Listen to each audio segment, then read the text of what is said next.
You get your speed from the track.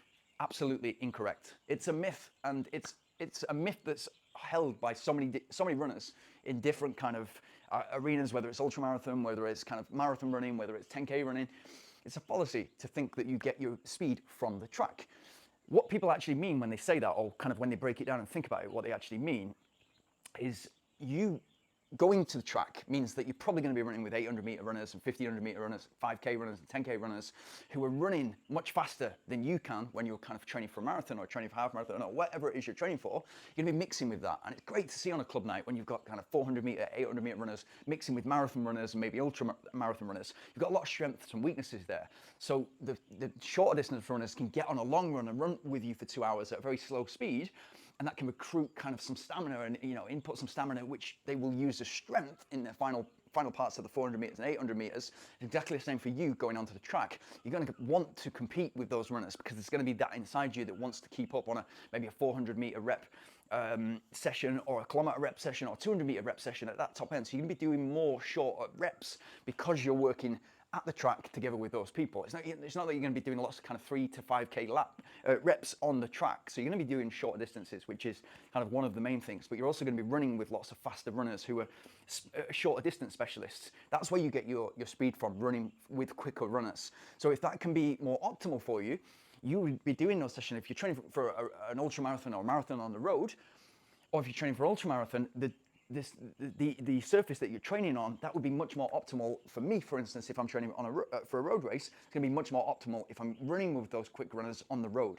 So if we're all training for, say, 5K, 10K, half marathon, marathon, ultra marathon, we're all training for road races, it's going to be much more optimal if we're doing those reps on the road. Exactly the same if you're training for cross country, exactly the same if you're training on trails.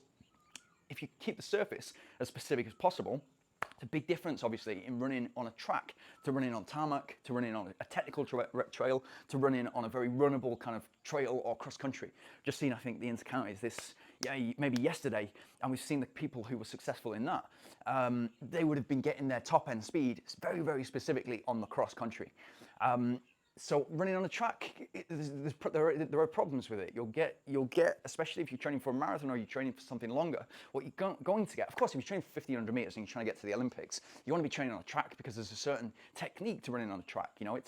There's lots of bends, and therefore you're kind of going to be using more the right leg to push off on, and the left kind of quad and outer leg is going to be doing a lot more work in terms of moving you that way as you're going around the bends. That's not great for road running. It's not great for top end road running. It's not great for ultra road running. You're also going to get that little give on the track, especially on a bouncy track. You're going to get a little give, and that can cause Achilles issues if you're trying to run quick and you've got that give on a track. And you're getting that kind of bounce back on the Achilles. That's going to cause Achilles trouble if you're not used to it. A lot of Achilles troubles come from a track. If you're not gradually increasing the amount of volume or the amount of distance that you are doing on the track. So it's super important to know that. Optimally, if you're training for a marathon, you want to be doing the faster stuff with a fast group on the road. A lot of marathon runners and ultramarathon runners, similar to me, will do 99.9% of their training alone. And so very infrequently they'll go out in a group, and it'll be usually a long, slow run or an easy run. They're not going to be doing any specific work. So it is true that kind of running with faster runners on the track will, in a short term, build some speed for you. You've got to get used to it, and you're kind of going to be working very specifically on that 400 meter track. Optimally, if you're training for a marathon, you're training for an ultra marathon, and that's on the road, make that faster running, your reps, your 400 meter reps, your kilometer reps, whatever it is you're doing, make that on a road, make it on a tarmac. And then when you get to your race, that second gear, where you're running at marathon pace, is going to feel so much more easy because you're used to running on the tarmac at a much quicker pace. And so that second gear, which is what you want to be in when you're marathon running, you want to feel like the first half you've got the handbrake on, and then you're kind of digging in, or you're focusing for the next quarter, and then you're really digging in the final third or the final quarter of a marathon. You want to feel that first half, or for as long as possible, ideally to 30, 33K, the 20 miles, that feels easy. And to do that, you need to be running much quicker. I've always used on the road, stopped running on the track after a couple of injuries, and it was really good for me because I would be ultra competitive when I got to those club track nights, and I'd be wanting to keep up with the faster guys. When you've got a group, it's going to be great for those middle people. Say you've got a group of 10, middle 3 probably laughing. It's great for them. The people who are super fast, it's probably not going to be great for them because they're kind of held back by the other 7 or right at the front, and so they've got no competition. For the bottom 3 people, they're going to be trying to keep up. If they've got the competitive nature like me, I've not got a top end speed, and so I was always super competitive. And what I do is do too much fast work too quickly and on a surface that didn't suit me, and that would lead to injuries.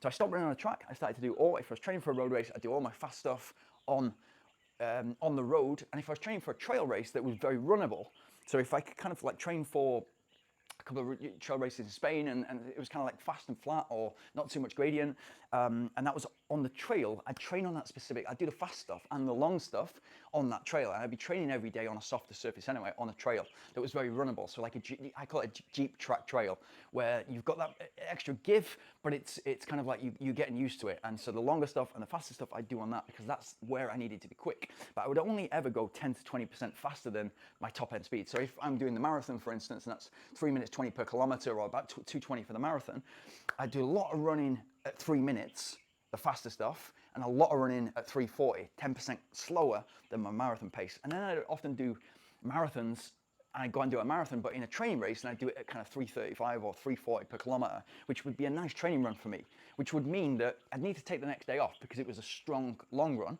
but it wouldn't kind of detract me from the rest of my training. So I'd be training again on a Tuesday after a Sunday training marathon, and getting back to the recovery run and an easy run and then a session. I wouldn't miss that next session on probably a Wednesday or Thursday.